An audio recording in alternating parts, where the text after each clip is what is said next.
Fala pessoal, tudo bem?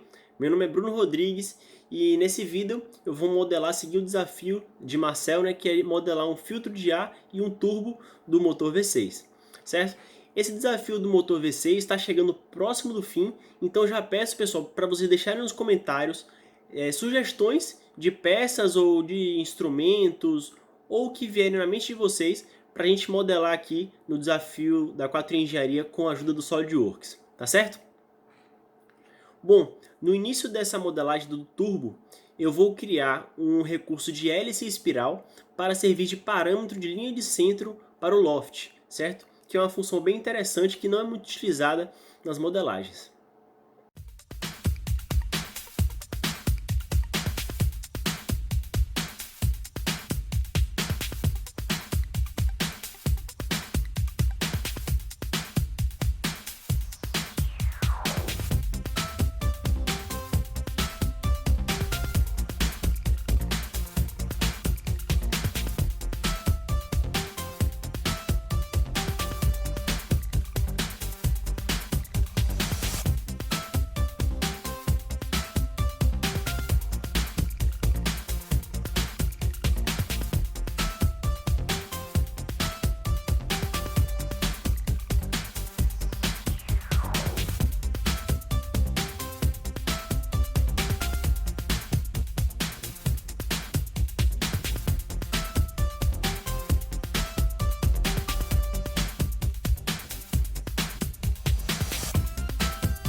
Após a modelagem do turbo, eu vou iniciar agora a modelagem do filtro de ar do motor.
Com o filtro de ar e o turbo modelados, eu vou inserir esses dois componentes agora na nossa montagem, né, herdada por Marcel no último desafio, e assim vou deixar a montagem pronta para Johnny no próximo vídeo conseguir completar todos os componentes restantes do nosso motor.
Enquanto eu configuro o Visualize aqui para obter a minha peça renderizada, eu vou lançar para Johnny para no próximo vídeo ele completar esse motor V6 que nós estamos modelando já há um tempo, certo? Então, para completar esse motor ele vai precisar inserir algumas engrenagens, certo? E algumas mangueiras de circulação do ar que vão ser necessárias aí para a exaustão e admissão do ar dentro do motor, tá certo?